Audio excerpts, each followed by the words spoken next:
So the next thing I want to talk about is what life is like post-transplant. I've focused so far on the recovery, which I think of as the 6 weeks or so after discharge. What I want to next focus on instead is what happens after that 6-week kind of recovery period. So the key thing that I have taken away and would share is that this is an ongoing process that does not end. And by that I mean the need to continue to take medications to lower your immune system and avoid rejection. And the discipline behind taking those on the regular basis at the scheduled times is something that you'll live with and have to do for the rest of your life post-transplant.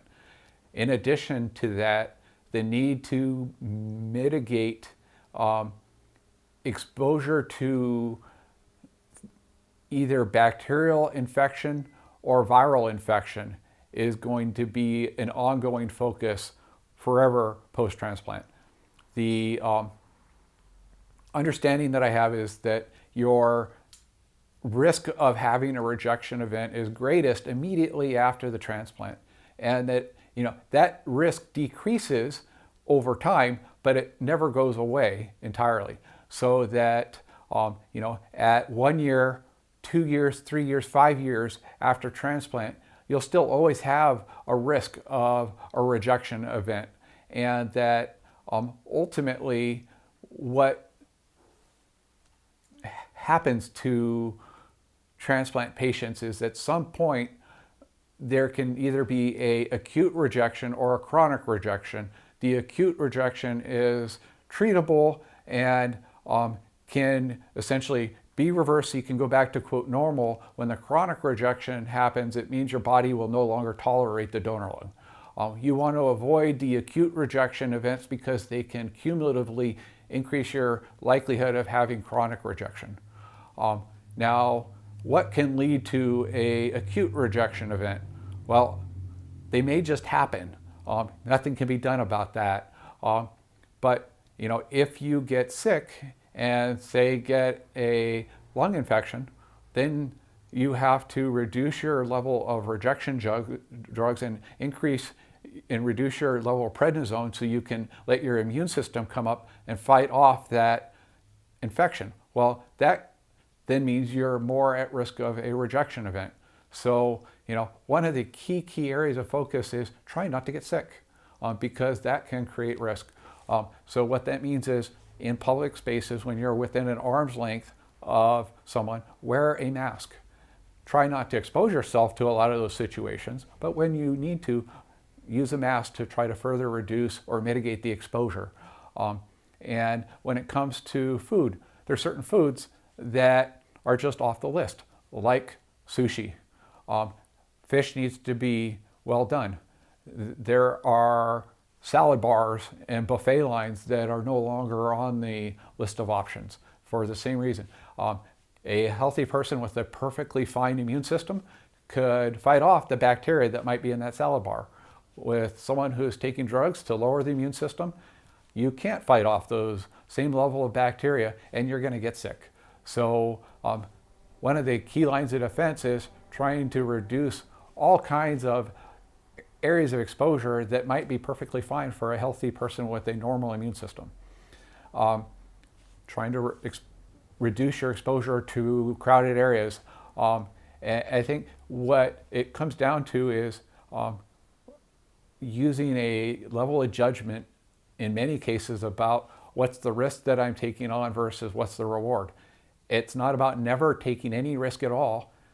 No one's counseled that I never go into any kind of space with other people and never go to a restaurant, never do X, Y, or Z, but rather use a really good assessment about what's the risk that I'm taking here versus what is it that I'm getting out of this.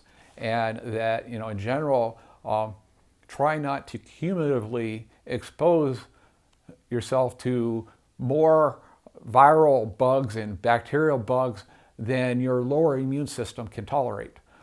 And that's a difficult thing because it's not black and white. And you can't just say, oh, that's a yes, that's a no. There are going to be certain guidelines like don't eat sushi, don't eat out of salad bars. And in my view, those are pretty clear no's. But there are a lot of gray areas where you're going to say, well, how crowded is that? What is crowded? And, should it be different when it's flu season versus the summer? And I think the answer is going to be yes, and it's just going to be a matter of judgment. What we've been told and what I believe is we've received a gift. Treasure it, value it well, and take care of it. But we received a gift to live life, and you also have an obligation to live life. So reach that balance, risk versus reward, use good judgment. The way I think about it, at least, is that it's not a matter of if there'll be a rejection event, but rather when. When it happens, understand that this is part of what kind of comes with the gift, that you try your best to not bring on things that may make it more likely that there's a rejection event, but that, if and when one happens, try your best to understand that, yep, that was kind of expected, and I'll do my best to get through it and then to get back on the path and, get back to, the life that you continue to hope to live. The majority of patients will have a rejection event within, a relatively short window, what I think is somewhere, within a year of the transplant, very reasonable to expect a rejection event. Just try the best to understand what the symptoms are and respond as quickly as possible. And then to trust in your team of medical professionals to call proactively as soon as you think something's happening and to take action. And that doesn't change. That's no different day 1 than day 10 than year 5. I think throughout this process is follow that approach and respond very quickly and proactively.